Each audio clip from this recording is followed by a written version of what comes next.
Chinese apps को लेकर एक बड़ा डेवलपमेंट होता हुआ दिखा है। हमारे साथ जुड़ रहे हमारे संवाददाता तरुण शर्मा बताने के लिए पूरी डिटेल्स। तरुण, बताइए क्या कुछ बड़ा एक्शन होता दिख रहा है चाइनीज लोन ऐप मामले में? बिल्कुल सर, चाइनीज लोन ऐप का जो जांच चल रही है उसमें एक बड़ा खुलासा हुआ है। बड़ा खुलासे में यह है कि जो companies ministry of corporate affairs ने या तो स्ट्राइक ऑफ कर दी है या जो डोरमेंट है पिछले कई सालों से, उसका चाइनीज कंपनीज इस्तेमाल कर रही है लोन ऐप के लिए।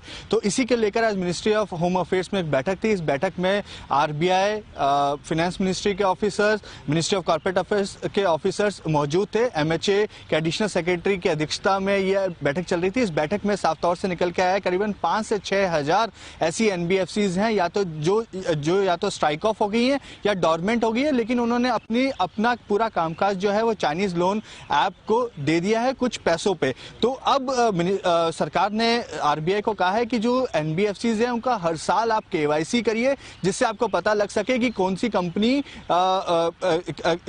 स्ट्राइक ऑफ होने के बावजूद यदि काम कर रही है। तो ये एक बहुत खतरनाक काम है, क्योंकि मिनिस्ट्री ऑफ कॉर्पोरेट अफेयर्स ने जिस कंपनी को स्ट्राइक ऑफ कर दिया है लेकिन उसका यदि बैंक अकाउंट अभी तक ऑपरेशनल है, तो ये एक कहीं ना कहीं लैप्सेस हैं रेगुलेटरी पार्ट पे। तो उस चीज को सुधारने के लिए मिनिस्ट्री ऑफ होम अफेयर्स ने कहा है, और साथ ही हर साल कंपनीज का केवाईसी, जो एनबीएफसीज है उनका केवाईसी करने के लिए भी निर्देश दिए गए हैं। तो आप ये मानिए कि जो जी बिजनेस ने जो मुहिम छेड़ी थी, वो मुहिम अब एक रंग लाने लगी है, और ये अब पता लगने लगा है कि किस तरीके से चाइनीज लोन ऐप जो हैं वो इस देश के अंदर कामकाज कर रहे हैं, और कुछ पैसों के लिए जो इंडियन कंपनीज हैं वो अपनी ओनरशिप जो है वो चाइनीज कंपनीज को दे रही हैं, और चाइनीज लोन ऐप उससे कामकाज कर रहे हैं। ये इंटरेस्टिंग मोड है सर। इसमें लगातार कवर अप सॉरी हम इस स्टोरी को फॉलो अप तो करते ही रहते हैं जी। अब ये नया डेवलपमेंट है, इसको कैसे देखना है, और ऑफ कोर्स रेगुलेटर्स फिर इस पर क्या कर सकते हैं? दीप, देखिए ये बड़े बदमाश लोग हैं। कुछ नई चीज वो सोच के मतलब हमेशा रास्ता निकाल लेते हैं, है ना। पहले बताते नहीं थे कि अल्टीमेटली कौन है इसके पीछे, इन्वेस्टर्स कौन है, कंपनी कौन चला, ऐप बना दी, डाल दी, और सारे मतलब ऐप स्टोर पे ऐप डाल दी, चाहे गूगल प्ले पे डाले चाहे दूसरी जगह डाले, वहां से ऐप डाउनलोड कर देते लोग, लोन ले लेते। पीछे कौन एनबीएफसी है, रजिस्टर्ड है नहीं है, आरबीआई का क्या कंट्रोल है, किसी का कुछ पता नहीं। अब वो आरबीआई ने पूरा टाइट किया।